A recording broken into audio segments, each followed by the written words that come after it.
Alright, number 2 is administrative case number 07-2024, Evangeline H. Hubas, Fortunato Aiden Singh, and Glorioso D. Flores complainants versus Honorable Romel C. Arnado et al. Respondents for grave abuse of authority and culpable violation of the Constitution. Incident, investigation report, and draft decision of the Committee on Justice and Human Rights. Okay, thank you. For the information of the body, the Committee on Justice and Human Rights had already prepared its report, and along with this report, we also prepared the draft decision. Considering the fact that the investigation report is very, very long, it contains, I think, almost 20 pages.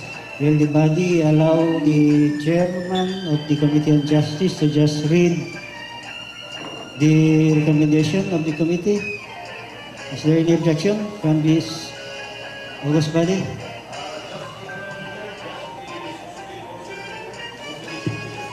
No. The report, recommendation of the committee. Okay, thank you. The recommendation of the committee is as follows. Wherefore, in light of the foregoing, this committee respectfully recommends to this august body that all respondents be declared guilty for the administrative offense of grave abuse of authority.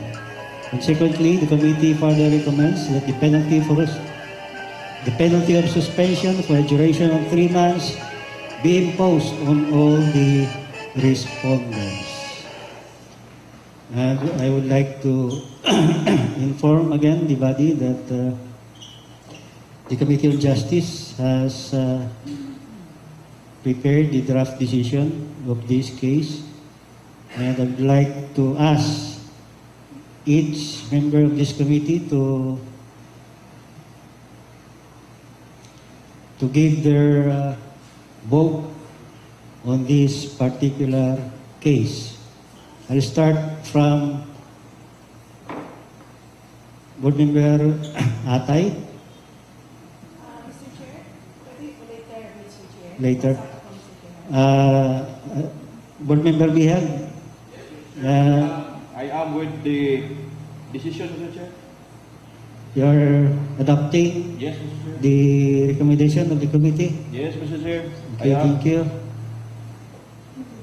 Board Member Abukay, do you concur with the draft decision and the recommendation of the committee?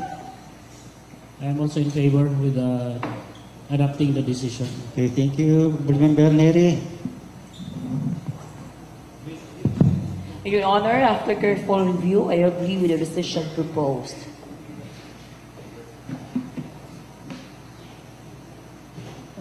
Board Member Makabangon.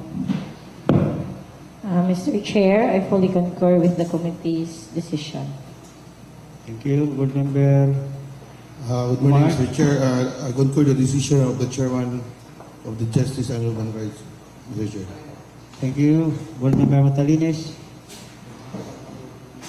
Mr. Chair, I concur the decision of the presiding judge. Thank you. Board Member Superman Osok Jr. Mr. Chair, I fully support. Thank you. Board Member Marivic Ramos.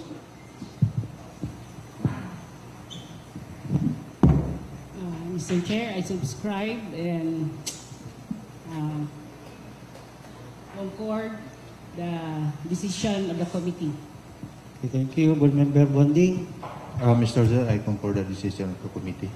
Thank you. Board Member Sidik Dibaraton. Mr. Chair, I concur also. Okay.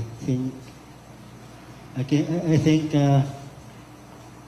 the members of this committee have unanimously concurred, and they are also adopting the recommendation of the Committee on Justice and Human Rights, as well as the Board Member, Mr. Board Chair, Member Atay. this representation, Mr. Chair, agrees and support and concur with the decision of the Committee on Justice and Human Rights. Okay, thank you.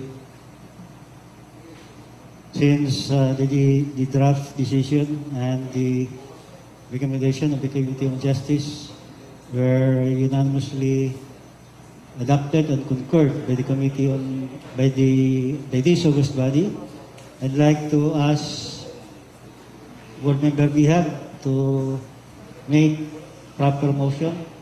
Mr. Chair, considering that all the members of this august body confirmed with the recommendation of the Committee on Justice and Human Rights, then I move for its adoption, Mr. Chair. Okay, there's a motion to adopt the committee's recommendation and as well as the draft decision prepared by the Committee on Justice, and which motion was duly seconded. Is there any objection? The chair hears none. The motion is approved, and the report and its recommendation is now adopted by this august body, and the draft decision is also considered the decision of this august body.